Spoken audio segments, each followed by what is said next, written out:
Salam sejahtera. Nama saya Maria Mokhtar. Tujuan beberapa pihak mengkritik pelajar bukan Melayu di sekolah vernacular adalah untuk mengalihkan perhatian kita daripada isu sebenar, iaitu pendidikan Malaysia yang tidak berkualiti dan semakin merosot.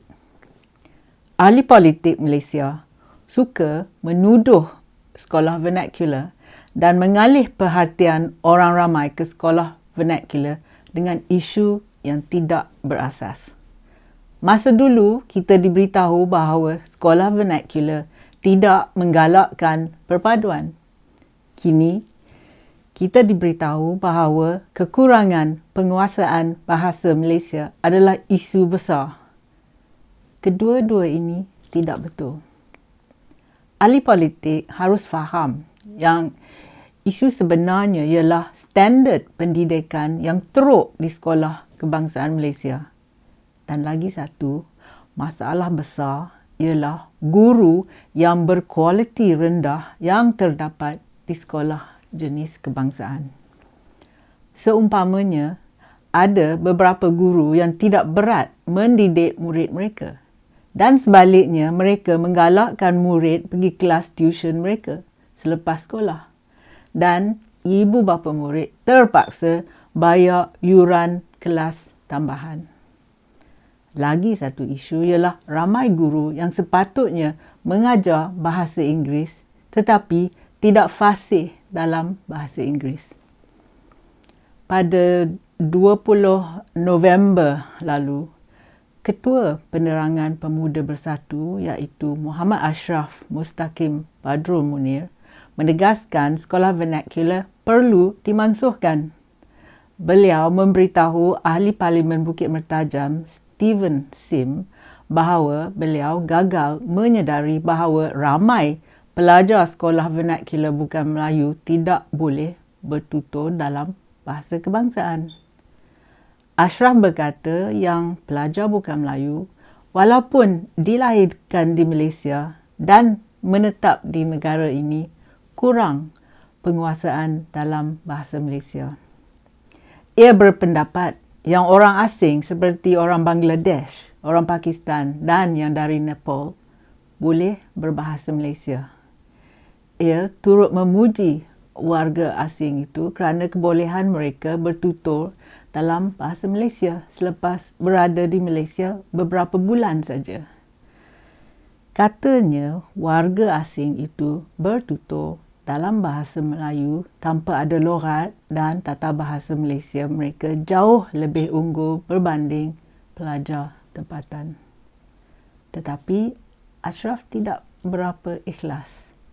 Pertama, kebanyakan warga orang Bangladesh, Pakistan dan Nepal yang tinggal selama beberapa bulan atau tahun di Malaysia ni adalah untuk tujuan mendapatkan pekerjaan yang lumayan. Mereka datang untuk mencari kerja dan menghantar wang kepada keluarga mereka. Kebanyakannya melakukan kerja buruh atau pekerjaan yang tidak berkemahiran dan yang bergaji rendah. Jika mereka ni, orang asing ni, tidak cekap belajar berbahasa Malaysia, macam mana mereka nak bertutur dengan majikan, dengan bos atau dengan pelanggan mereka? Mempelajari bahasa Malaysia adalah satu keperluan untuk mencari kerja. Yang kedua, adakah Ashraf sedar bahawa di Eropah dan juga di Britain, pekerja asing seperti Bangladesh, Pakistan dan Nepal, diorang pun mesti fasih dalam bahasa yang digunakan secara meluas di negara itu. Jadi, di England, ia akan belajar bahasa Inggeris. Di negara Jerman, ia bertutur dalam bahasa Jerman dan di Perancis, dia bercakap Perancis. Jika pendatang ekonomi ini tidak bersusah payah mempelajari bahasa tempatan tu, mereka tidak akan dapat mencari kerja dan tidak dapat menghantar wang balik ke negara mereka. Jadi, Ashraf silap mengkritik kegagalan pelajar bukan Melayu sekolah vernacular fasih berbahasa Malaysia. Membandingkan kefasihan berbahasa Malaysia pekerja asing dan kekurangannya penguasaan bahasa Malaysia pelajar bukan Melayu sekolah vernacular adalah seperti membandingkan buah durian dengan buah apple. Ia tiada perbandingan langsung.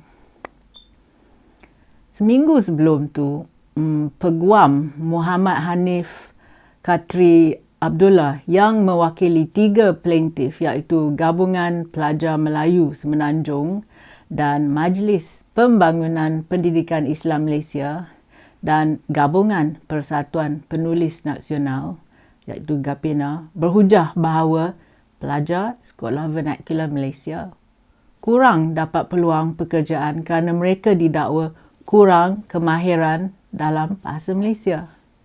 Kedua-dua GPMS dan MAPIM ni iaitu Pendidikan Islam Malaysia dan juga Pelajar Melayu Semenanjung, mereka ni cuba mendapatkan perintah mahkamah untuk memaksa sekolah vernacular menghentikan penggunaan bahasa Cina dan bahasa Tamil sebagai bahasa pengantau.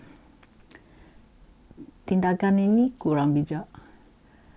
Rakan Melayu dan keluarga saya yang bersekolah rendah di sekolah vernacular Cina dapat menguasai bahasa Malaysia, bahasa Mandarin dan juga bahasa Inggeris. Mereka tak hilang identiti mereka, tetapi mereka dapat berkomunikasi dengan pelbagai komuniti, termasuk komuniti orang Melayu, komuniti orang Cina dan juga komuniti orang asing. Hanif mendakwa bahawa pelajar di sekolah vernacular akan dinafikan hak asasi untuk hidup bermaruah dan menegaskan bahawa ini adalah alasan yang baik untuk bahasa Malaysia diguna sebagai bahasa pengajaran. Namun begitu, mana dia maruah pemimpin Melayu yang fasih dalam bahasa Malaysia tetapi ia tak malu ke mencuri daripada rakyat dan pembayar cukai? Hanif tu tidak sedarkah bahawa wujudnya diskriminasi aktif terhadap pelajar sekolah vernacular yang bukan Melayu tu? Orang bukan Melayu mungkin lebih bijak berbahasa Malaysia daripada rakannya yang Melayu. Tetapi dasar tindakan afirmatif iaitu affirmative action akan menghalangnya daripada mendapati beasiswa, menghalangnya mendapati pekerjaan dalam kerajaan ataupun mendapat jawatan dalam angkatan tentera. Dia tidak boleh memenangi tempat di sekolah berasrama penuh seperti MARA atau beberapa universiti awam tempatan kerana ia terhad dengan kuota pendaftaran orang bukan Melayu. Segelintir pelajar vernacular yang bukan Melayu tetapi fasih dalam bahasa Malaysia boleh dipilih, tetapi majoritinya tidak akan dipertimbangkan. Segelintir orang bukan Melayu berminat untuk memasuki perkhidmatan awam, tetapi sehebatnya mereka tidak akan mencapai kedudukan jawatan tertinggi kerana dasar tindakan afirmatif. Mereka dinafikan kenaikan pangkat. Mereka tidak boleh maju menjadi CEO atau pengerusi GLC ataupun institusi awam yang lain. Mereka boleh berbahasa Malaysia terbaik seluruh Malaysia, tetapi orang bukan Melayu tidak akan sekali-kalinya dijadikan naib Chancellor Universiti ataupun jadi ketua pengarah Jabatan Kementerian. Jika Hanif dan Ashraf benar-benar mementingkan literasi atau celik huruf di sekolah, mengapa mereka tidak tumpukan perhatian kepada masalah celik huruf atau literasi di sekolah jenis kebangsaan kita? Masalah pendidikan di sekolah kebangsaan memerlukan penyelesaian yang segera. Terdapat juga kekurangan profesionalisme dalam profesion perguruan. Kualiti guru kami tidak memuaskan. Ramai murid punting sekolah. Ramai juga ibu bapa yang tak kisah anak mereka ke sekolah atau tidak.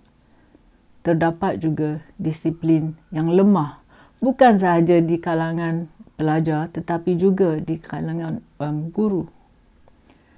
Adakah Hanif dan Ashraf pernah tertanya-tanya mengapa menteri dan golongan elit Melayu dan yang bukan Melayu, termasuk ahli politik, menghantar anak mereka ke sekolah antarabangsa atau ke sekolah berasrama penuh di luar negara? Seorang ahli parlimen baru-baru ini mendaftarkan anak lelakinya di sebuah sekolah di Perancis. Menggunakan kekurangan kefasihan bahasa Malaysia di sekolah vernacular mengalihkan perhatian kita daripada isu yang lebih penting. Isu yang besar dan penting ni ialah tahap rendah sistem pendidikan Malaysia dan juga kualiti rendah beberapa guru di Malaysia. Itu dia isu yang sebenarnya. Terima kasih kerana sudi menonton. Jumpa lagi. Kalau anda suka video saya, sila tekan like dan subscribe pada channel YouTube saya. Pertimbangkan menyertai laman Patreon saya. Terima kasih.